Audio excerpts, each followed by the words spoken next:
Hello and welcome to Real Watchers Movie Club. My name is Garrett. And I'm Kevin. And we are your hosts. Movie Club is a show where we pick a movie every week and discuss it just like a book club. On today's show, we are covering the sports drama Warrior. Our thoughts and more coming up on Movie Club.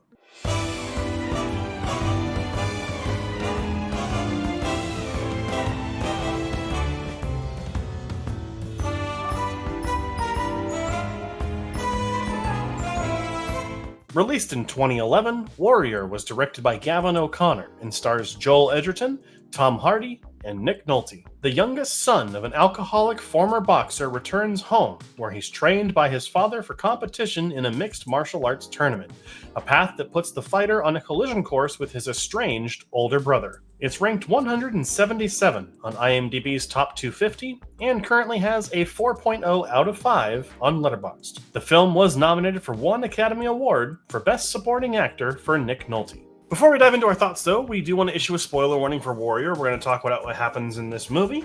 We'll be discussing everything that kind of happens, so we don't want to ruin it for you. So if you want to go watch it, go ahead. I think you have to rent it right now.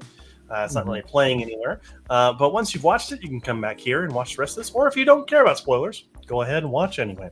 But of course, we'll be talking about what movie we're covering next week, so stay tuned to the end of the video to find out what that is. Alrighty, Kevin. So Warrior, I believe this is your pick this week. Yes, it is. Yes, it is. What made you pick Warrior? It looked interesting. I've heard about this. I heard it's one of Tom Hardy's better roles as him as an actor, and I wanted to watch a sports movie too, and I knew this was about sports. So, well, there you go. I feel like it's not very often that you see sports movies on these best of lists because I think that I think a lot of sports films fall into a category where they do feel formulaic. Yeah. And I think they don't really break the mold. And so, it is nice to see a sports movie on here. So let's go ahead. I mean, obviously, had you heard about the movie before? Obviously you had, because you heard about it. I have seen this movie before. I actually have already reviewed that. I believe this was on the podcast, I want to say back in the day. When did I actually post my review?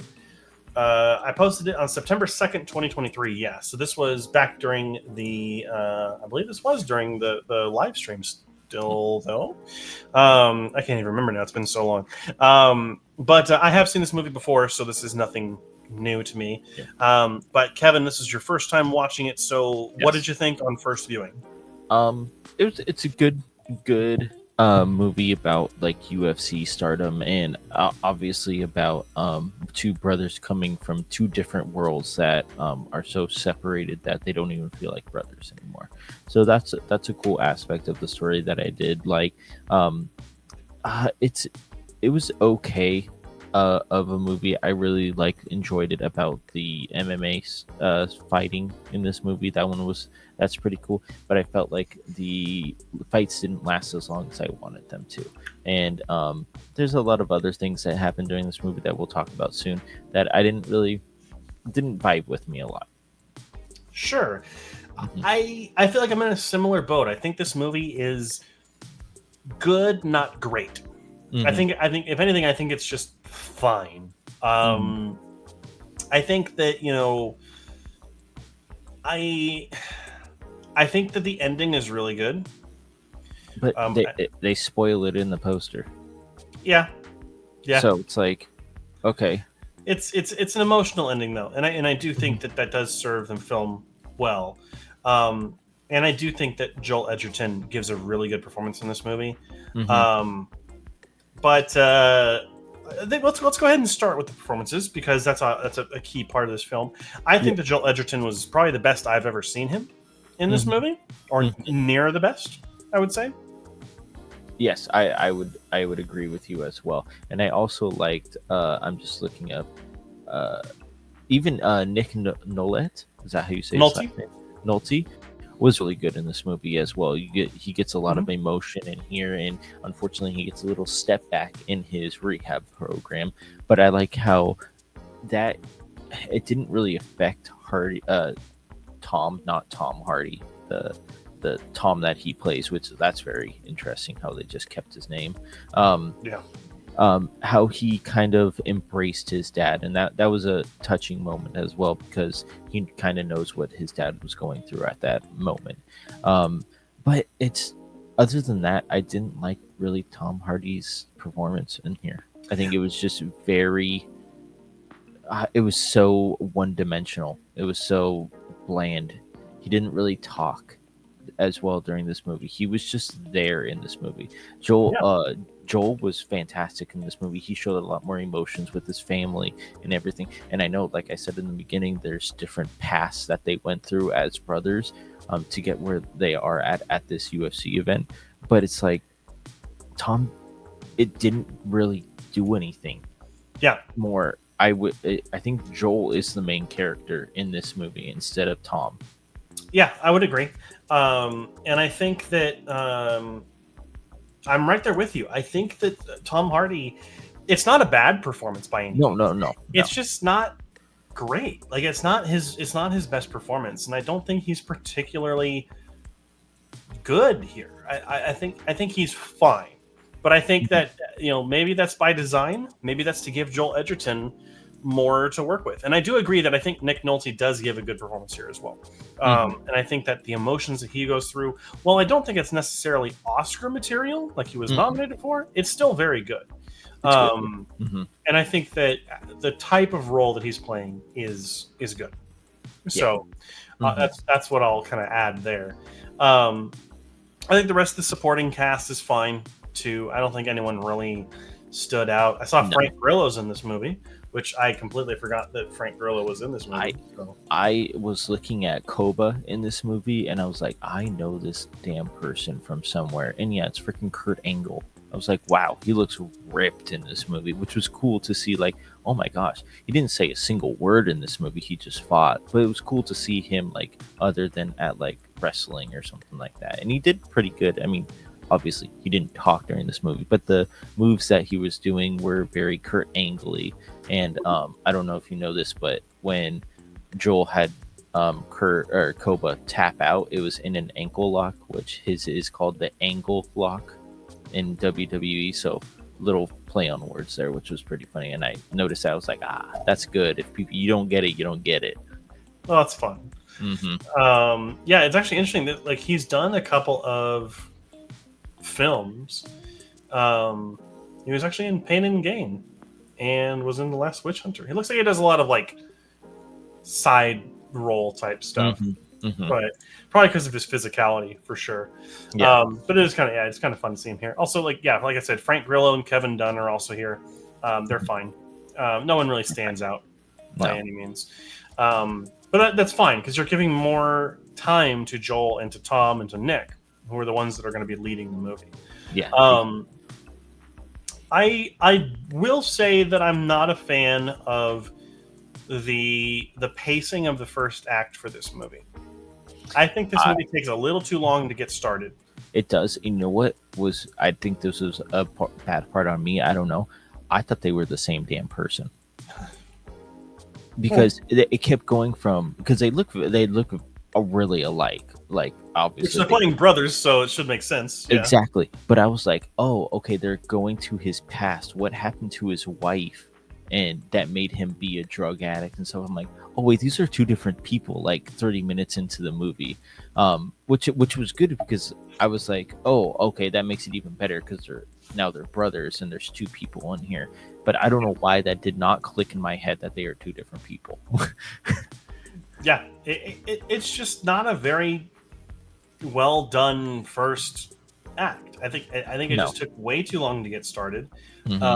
And I think that would have been a great point because I also don't think we get enough backstory for the brothers. We do not at all. We just jump into this point in their life and are expected to kind of just root for both of them, one of them, both of them. Like, who do we choose? We can't.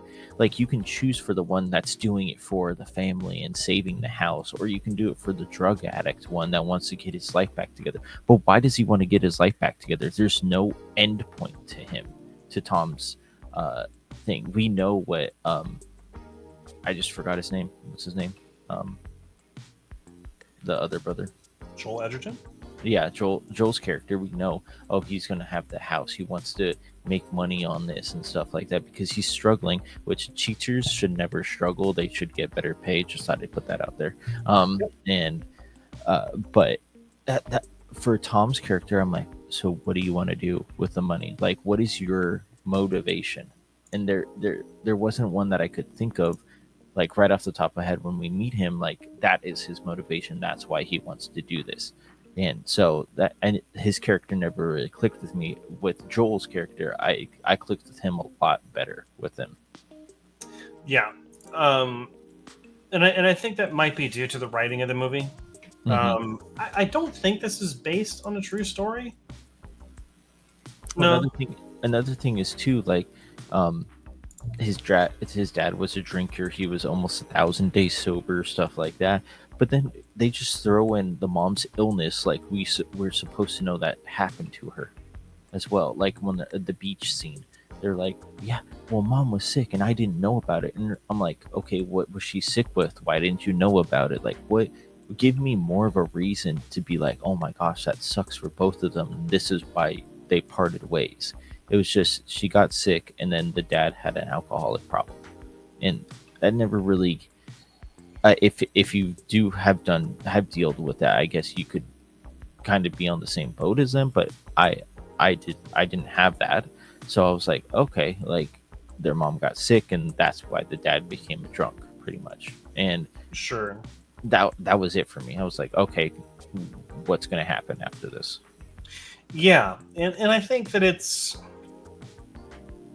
just not it's given too late and with no context. Like, we need to see more of what these brothers went through, and I think that there's a much better movie here if you go into like their family history, why they're estranged, everything that happened with the mother and the father, like all these things could have made it so much more interesting in the first act.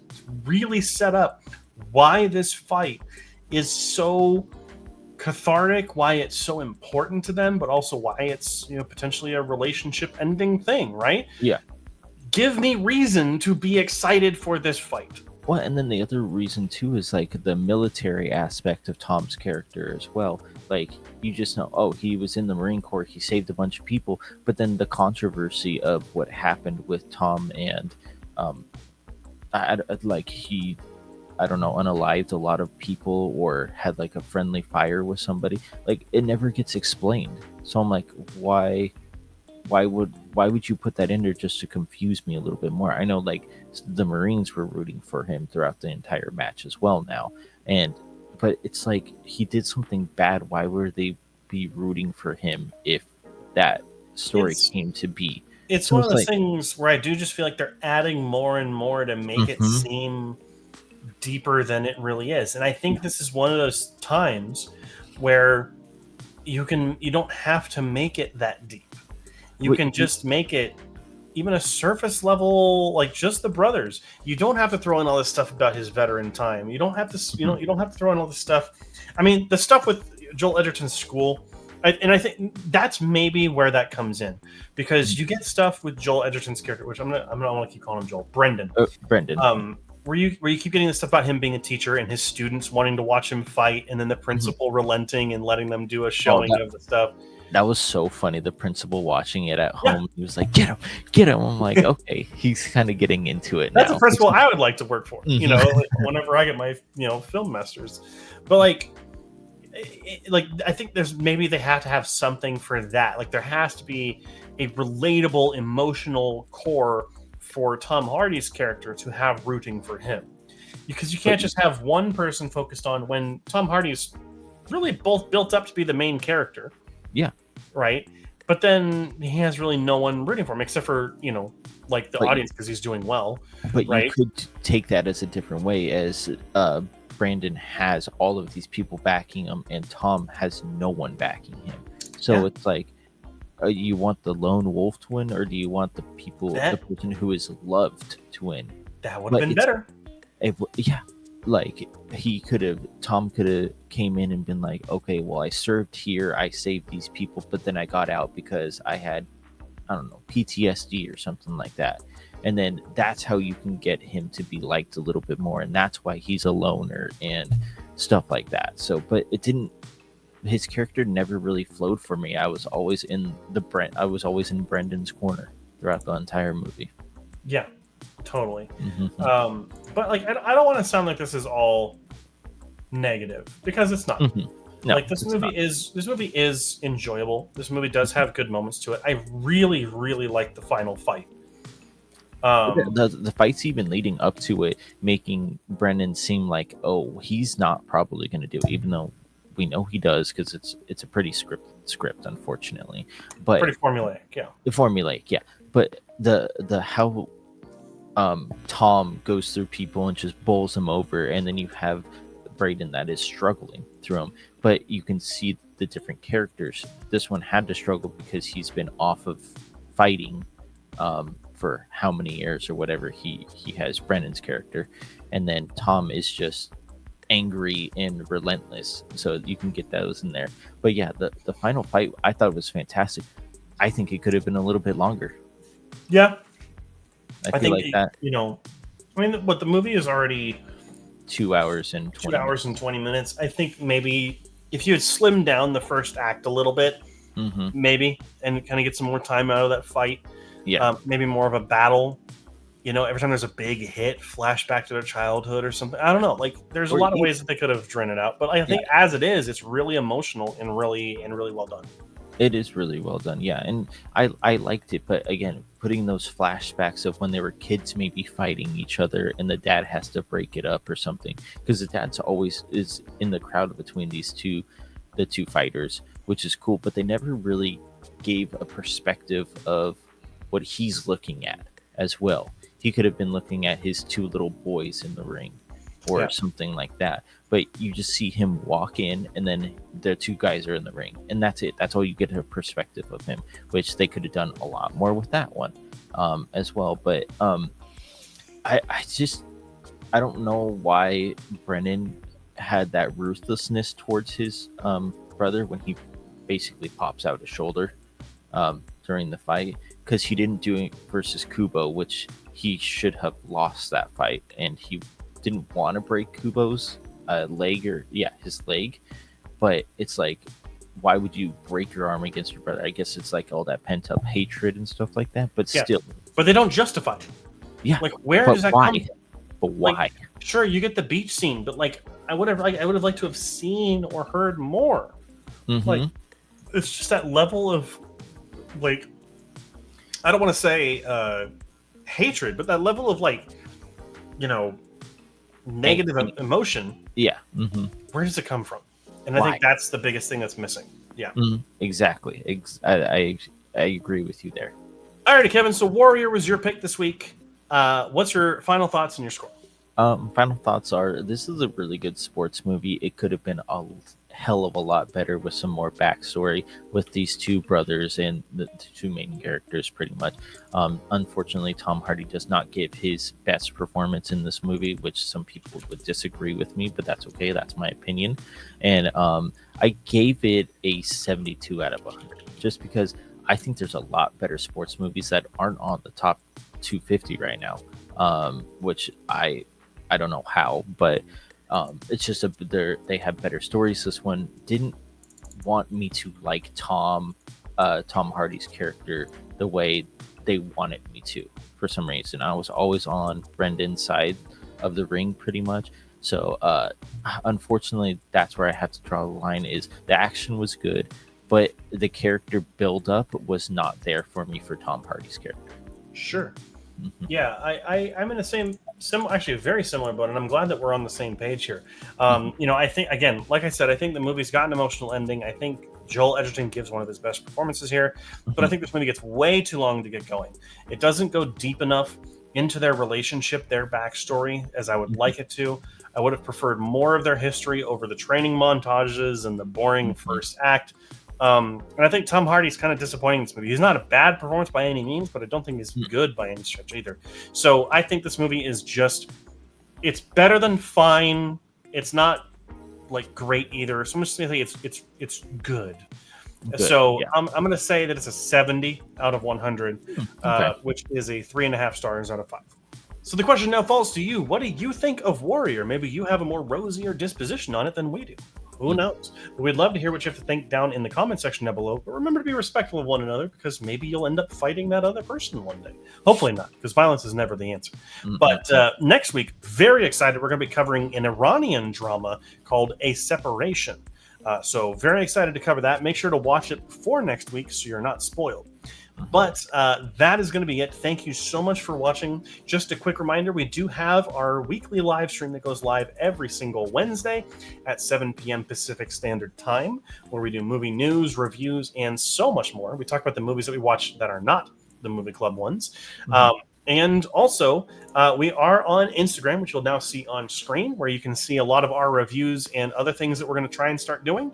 We'll populate on there. Also, you can follow us on Facebook by searching Real Watchers and finding our logo, where you can see all those as well. But that's it. So thank you again so much for watching. And until next time, make sure to keep those eyes on the screen.